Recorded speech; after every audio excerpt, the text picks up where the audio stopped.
आज 13 नवंबर की first shift का पेपर छूटा है डीआरडीओ सेप्टेम्बर 10 का। तो अभी हम आपसे बात करेंगे किस तरीके का पेपर आया था, क्योंकि हमारे साथ अभी क्या हुआ, अभी जस्ट पेपर छूटा है। आप देख सकते हो कि बच्चे अभी बैग ले रहे हैं। तब तक हमारे साथ भैया जुड़ चुके हैं, इनसे बात करेंगे किस तरीके का पेपर देखने को मिला है।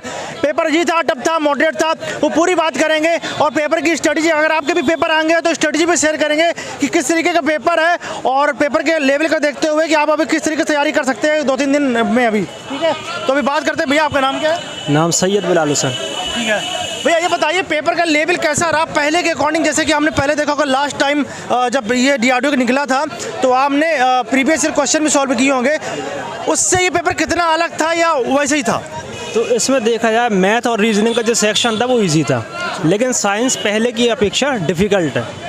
साइंस में फिजिक्स, केमिस्ट्री, बायोलॉजी ऐसे थोड़ा टफ था, और रीजनिंग और मैथ से आपका इजी था। इजी टू मॉडरेट है, आप आराम से सॉल्व कर सकते हैं। अच्छा, जैसे हम बात करें यहाँ पे हम लोग साइंस की बात कर रहे हैं, तो साइंस सबसे पहले बात कर लेते हैं फिजिक्स की। तो फिजिक्स में क्या इलेक्ट्रिसिटी चैप्टर से कोई क्वेश्चन आया? इलेक्ट्रिसिटी चैप्टर से कोई क्वेश्चन नहीं। कोई क्वेश्चन नहीं। अगर बात करें दर्पण या लेंस से कोई क्वेश्चन? दर्पण लेंस से क्वेश्चन, दर्पण से क्वेश्चन। अगर कोई क्वेश्चन अगर याद आ रहा हो आपको लाइक वर्बली, तो आप बता सकते हो इस चीज़ को। दर्पण से कुछ करके कुछ, दर्पण से 2-3 क्वेश्चन थे।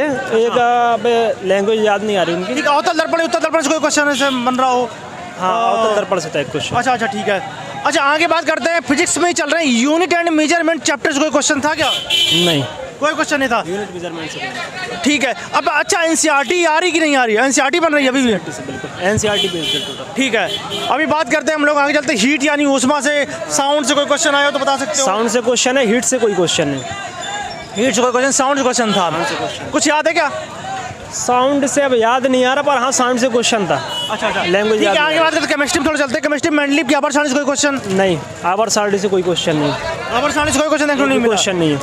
ठीक है। अच्छा, जैसे आगे बात करते हैं अब हम लोग, इनर्ट गैस या एक जो अक्रिय गैसें होती हैं उनसे कोई क्वेश्चन आया हो तो बता सकते हो? कोई क्वेश्चन नहीं। मेटल, धातु से कोई क्वेश्चन हो ना? केमिस्ट्री में कहाँ से क्वेश्चन आया था? केमिस्ट्री में क्वेश्चन जो आए हैं वो आपके ऑक्सीकरण से, ऑक्सीडाइजेशन से।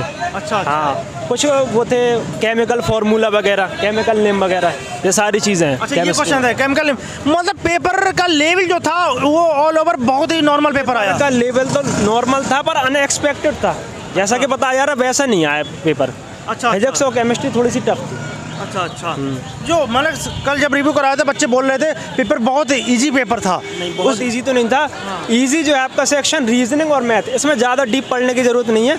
इससे बहुत ही ऊपर क्वेश्चन आ रहे हैं, एकदम लाइट क्वेश्चन। हाँ, लेकिन फिजिक्स और केमिस्ट्री में आपको थोड़ा डेप्थ तक जाना पड़ेगा। अच्छा। हाँ, तो आगे हम लोग बात कर लेते हैं यहीं पर, जब हम लोग बायोलॉजी की बात कर लेते हैं आगे। बायोलॉजी में किसी, अच्छा केमिस्ट्री एक चैप्टर बचा, एसिड बेस सॉल्ट, अम्ल क्षार लवण से कोई क्वेश्चन? नहीं, इससे भी एक भी क्वेश्चन नहीं था। अम्ल क्षार बेस कोई क्वेश्चन नहीं था? नहीं था। ठीक है, तो केमिस्ट्री लगभग 2-3 क्वेश्चन आए हुए थे, फार्मूला बेस्ड क्वेश्चन थे। हाँ। और फिजिक्स में 2-3 क्वेश्चन थे, राइट? ठीक है, आगे बात करते हैं बायोलॉजी में चलते हैं। बायोलॉजी में किस तरह के क्वेश्चन देखने को मिले? क्या जेनेटिक यानी कि अनुवांशिकी चैप्टर से कोई क्वेश्चन था क्या? अनुवांशिकी चैप्टर से तो एक भी क्वेश्चन नहीं था। अनुवांशिक कोई क्वेश्चन नहीं था? नहीं, अनुवांशिकी से। ठीक है, प्लांट हार्मोन जैसे बॉटनी से कोई क्वेश्चन आया हो? बॉटनी से 2 क्वेश्चन थे, 2 या 3 क्वेश्चन थे। कुछ याद आ रहा है? कुछ बॉटनी ऐसा है ना, बायोलॉजी पढ़ी नहीं है तो पता नहीं है बायोलॉजी के चैप्टर वगैरह से खास। हाँ, बॉटनी से कुछ क्वेश्चन थे ऐसी पौधों से रिलेटेड, ये सारी चीज़ें। अच्छा। ठीक है, जैसे हम लोग आगे बात कर लेते हैं हम लोग डाइजेस्टिव सिस्टम, पाचन तंत्र, या फिर ह्यूमन आइज, ह्यूमन ब्रेन, और या फिर ब्रेन से क्वेश्चन था। ह्यूमन ब्रेन से क्वेश्चन था। ठीक है, पर लैंग्वेज याद नहीं आ रही अभी तक। लैंग्वेज याद नहीं आ रही। कोई अपना मिड ब्रेन, हिंड ब्रेन और जो फोर ब्रेन रहता ना, मिड हिंड और फोर ब्रेन, इन्हीं से रिलेटेड एक क्वेश्चन था। सेरिबेलम वगैरह। हाँ, सेरेब्रम, थैलेमस, हाइपोथैलेमस, ये सब पोन्स मेडुला वगैरह ना, इनसे क्वेश्चन आए थे। ठीक है। आगे हम लोग बात कर लेते हैं। हम थोड़ा सा साइंस से अलग हटके चलते हैं। स्ट्रैटेजी का करंट अफेयर की बात करते हैं। जो करंट अफेयर आई वो कब की देखने को मिल गई आपको? 2022 या 2000? अफेयर्स में अभी का ही था, कुछ ही दिन, 6-7 महीने पहले का ही आसपास 6-7 महीने, ज़्यादा पुराना नहीं करंट अफेयर। हाँ, जो जीएस के क्वेश्चन है वो सारे स्टेटमेंट बेस्ड हैं। सीधा क्वेश्चन नहीं है, वन लीनियर नहीं है। उसमें स्टेटमेंट दिए थे, तो जीएस को सॉल्व करने में थोड़ी सी दिक्कत हो रही थी। मैं कुछ चैप्टर से नाम लेता हूँ, शायद आपको याद आए, उससे बताना। ठीक है, प्लेयर से कोई क्वेश्चन आया हो या खिलाड़ी से कोई क्वेश्चन आया हो? आगे बात करते हैं कि कोई अंतर्राष्ट्रीय मुख्यालय दे दिया गया हो? नहीं, कोई क्वेश्चन नहीं था। ठीक है, अभी बात करते हैं नृत्य यानी डांस, किसी की त्यौहार से कोई क्वेश्चन हो? ठीक है, अगर बात करते हैं अब हम लोग यहाँ पे संविधान में चलते हैं, तो कॉन्स्टिट्यूशन के आर्टिकल से कोई क्वेश्चन आया तो बताओ। आर्टिकल से क्वेश्चन था। क्या क्वेश्चन था? कौन सा आर्टिकल से था क्वेश्चन? कौन सा उसका था, एक फंडामेंटल राइट का एक क्वेश्चन। अच्छा, फंडामेंटल राइट्स का Fundamental right. पर क्या पंचायती राज से भी क्वेश्चन देखने को मिला क्या? पंचायती राज से एक भी क्वेश्चन नहीं आया। पंचायती राज से कोई क्वेश्चन नहीं, ठीक है। अच्छा, आगे हम लोग बात करते हैं इकोनॉमिक में। इकोनॉमिक क्या कोई क्वेश्चन आया पंचवर्षीय योजना आया? इकोनॉमिकल एक दो क्वेश्चन थे, अभी याद नहीं आ रही उनकी लैंग्वेज भी, एक दो क्वेश्चन थे उनसे भी। भूगोल से, भूगोल में नदियाँ, नहर, पहाड़, पठार, कुछ भी कोई क्वेश्चन? नदियों से, हाँ थे, नदियों से रिलेटेड एक क्वेश्चन था। अच्छा यही अपनी गोदावरी, कृष्णा, कावेरी, इन्हीं से रिलेटेड एक क्वेश्चन था। अच्छा अच्छा अच्छा, हाँ, ठीक है। अभी हम लोग आगे बात करते हैं, यही जैसे कि बात करें मैथ में चलते हैं। मैथ में किस तरह का क्वेश्चन था क्या? हिस्ट्री, अच्छा पहले हिस्ट्री की बात कर लेते हैं। हिस्ट्री में कोई कुछ क्वेश्चन आए थे क्या? गांधी जी, जैन धर्म, बौद्ध धर्म? मॉडर्न हिस्ट्री से एक भी क्वेश्चन नहीं था। मेडिटेरियन हिस्ट्री के 2 या 3 क्वेश्चन थे। अच्छा अच्छा, हाँ, ठीक है। अब बात करते हैं आगे मैथ में। मैथ में किस किस चैप्टर से क्वेश्चन आया? मैथ में आपको तो एक वो कवर करना पड़ेगा अपना ये सेल्स टैक्स वगैरह, ये अपना क्रय विक्रय वाला, और ये प्रॉफिट एंड लॉस। हाँ, प्रॉफिट लॉस हो गया, और वर्क एंड टाइम, और वो टाइम डिस्टेंस स्पीड वाला, और सिंप्लीफिकेशन से एक भी क्वेश्चन नहीं था। अच्छा अच्छा, और एक चीज़ बताओ, एक चीज़ मुझे बताओ, ये जो क्वेश्चन आए थे मैथ के, इसका लेवल क्या था? मैथ बहुत ईजी, बता तो रहे, मैथ का बिल्कुल मैथ बहुत ही देखने को मिल रही है। ये बात कल भी हुई थी, आज भी हुई थी। अच्छा, पेपर ग्रुप डी का दिया था हमने क्या पहले? हाँ, दिया। ग्रुप डी से पेपर सरल था या उससे कठिन? ग्रुप डी से तो सरल था। ग्रुप डी का सरल था, हर बंदा ये कह रहा है ग्रुप डी से पेपर सरल आया था, ये वाला DRDO का। और आगे हम लोग जैसे थोड़ा बात करते हैं इसी में, क्या रेशियो प्रोपोर्शन या एज से कोई क्वेश्चन? रेशियो प्रोपोर्शन से 2 क्वेश्चन थे, एज से रिलेटेड एक भी क्वेश्चन नहीं था। ठीक है ठीक है। और बात करें अब एडवांस में, जैसे ट्रिग्नोमेट्री हो गया, जाके हाइट एंड डिस्टेंस से एक क्वेश्चन था, हाइट एंड डिस्टेंस से एक भी क्वेश्चन नहीं था। कोई क्वेश्चन नहीं था। ट्रिग्नोमेट्री से बहुत इजी क्वेश्चन था, जो त्रिभुज से, घनघनाभ से, गोले से, ज्योमेट्रिकल 2 क्वेश्चन थे। हाँ, इससे क्वेश्चन बहुत आ रहा है लीनियर इक्वेशन से, 2 या 3 क्वेश्चन है लीनियर इक्वेशन से। अच्छा ठीक है, आगे बात कर लेते हैं हम लोग इंग्लिश की। अब इंग्लिश का पोर्शन मेन आ जाता है।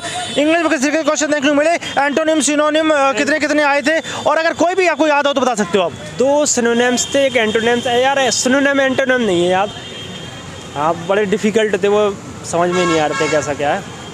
अच्छा अच्छा, ठीक है। थोड़ा आगे बात करते हैं हम लोग। क्या पैसेज आया था? हाँ, पैसेज आया था। पैसेज से कितने क्वेश्चन बने थे? पैसेज से 2 क्वेश्चन। 2 क्वेश्चन थे, डायरेक्ट इनडायरेक्ट और active passive. Direct indirect, direct के 2 क्वेश्चन थे, एक्टिव पैसिव से एक क्वेश्चन है अपना। और क्या? और मिसस्पेल्ड, जो स्पेलिंग गलत की जाती है, मिसस्पेल्ड, हाँ, उससे एक क्वेश्चन उसका था। अच्छा अच्छा। पैराजम्बल वगैरह? पैराजम्बल वगैरह नहीं था। नहीं था, नहीं। ठीक है। अभी हम बात करते हैं जैसे कि एरर्स, स्पॉटिंग एरर्स वगैरह पूछे गए थे क्या? हाँ, स्पॉटिंग एरर थे 2 question. Fill in the blanks, हाँ, एक क्वेश्चन था फिल इन द ब्लैंक्स। चलो चलो, बहुत अच्छा लगा। अच्छा, आपने कितने क्वेश्चन कर दिए? अटेम्प्ट तो पूरे किए, पूरे किए, क्योंकि माइनस मार्किंग नहीं है। पर क्या लगता है इसकी कट ऑफ क्या जाने वाली है? कट ऑफ आई थिंक अगर GS और वो निकाल दे अपन, जो साइंस, हाँ ये थोड़ा सा टफ है क्योंकि ये वाला सेक्शन, ठीक है। तो 90 अबव रहेगी। 90 एबव जाने वाली, क्योंकि पेपर इतना इजी आ रहा है। तो भैया 90 एबव रहने वाली है, क्योंकि पेपर बहुत इजी आ रहा है। भाई साहब ने ये चीज़ बताई भी। और एक चीज़ बताओ कि अंदर लोग कितने लोग प्रेजेंट हैं? क्या सभी लोग आ रहे हैं? हाँ, सारे लोग आ रहे हैं। सारी सीट फुल। ठीक है, ठीक, बहुत अच्छा लगा आपसे रह करके। लेकिन एक चीज़ मैं आपको गाइस बता देना चाहता हूँ कि अभी कल आप क्वेश्चन कर रहे थे, क्या सेक्शन वाइज है या मिक्स क्वेश्चन आ रहे हैं? जैसे कि इंग्लिश हो गया, फिर इसके बाद रीजनिंग डाल दिया गया या फिर कुछ डाल दिया गया, तो ऐसे ही आ रहे हैं, मिक्स वाले आ रहे हैं। ठीक है, रीजनिंग में बस यही चीज़ें आ रही हैं। मैंने और लोगों से बात करी थी, अभी बीच में तो कुछ रिकॉर्ड नहीं हो पाया था, तो आवाज़ नहीं आई थी, इसलिए मैंने दूसरे बंदा को पकड़ा। और एक चीज़ मैं आपको बता देना चाहता हूँ, रीजनिंग में भी सीटिंग अरेंजमेंट आ रहा है, और आपका डायरेक्शन आ रहा है, डायरेक्शन और कैलेंडर क्लॉक से एक क्वेश्चन लगभग पूछ दे रहा है, और प्लस को माइनस कर दिया था, माइनस को प्लस कर दिया था। वो सिलोजिज्म से एक क्वेश्चन बन रहा है, सही, ठीक है, एक क्वेश्चन सिलोजिज्म से बना रहा है, और कोडिंग टू कोडिंग 2-3 क्वेश्चन बन जा रहे हैं। ठीक है, इस तरीके से रीजनिंग आ रही। रीजनिंग और मैथ बहुत ही देखने को मिल रही है। एक चीज़ मैं आपको बता देना चाहता हूँ कि अगर DRDO जो आप दे रहे हो, DRDO के बाद ALP भी लगा पड़ा है, इसको मत भूल जाना, क्योंकि ALP की आप तैयारी आपको करनी है। क्योंकि हम लोग ALP की में भी इतने ज़्यादा प्रेशर से पढ़ाई नहीं करवा रहे थे, और क्योंकि DRDO लगा था, मैंने सोचा था DRDO के बाद हम लोग स्टार्ट करेंगे ALP के लिए। और ALP आपको भाई धूम मचा देना है, हम भी धूम मचाएंगे, और आपको भी एक भी टेस्ट नहीं छोड़ना है। जैसा कि आपको पता होगा कि ग्रुप डी में कितना अच्छा रिस्पॉन्स मिला है और जो हम लोगों ने बताया था शायद लगभग वही चीज़ें आई हैं। ये चीज़ आप लोग बोल रहे हैं, कमेंट करके बोल रहे हैं। बड़ा अच्छा लगता है जब आप लोग कमेंट करते हो और अच्छा फीडबैक मिलता है कि एक टीचर की मेहनत सफल हो जाती है उस टाइम पे। और आपको बता देना चाहता हूँ भाई, VIP गुरुजी एप्लीकेशन डाउनलोड कर लो, वहाँ पे फ्री टेस्ट आपको LP प्रोवाइड कराए जा रहे हैं और जाओ लगाओ जाके अभी से। और जो ग्रुप डी ये आपका DRDO ख़त्म होते ही भाई धूम मचा देंगे, मार्केट में ऐसे उतरेंगे भाई सबकी छुट्टी कर देंगे। मिलते हैं नेक्स्ट वीडियो में, थैंक यू वेरी मच।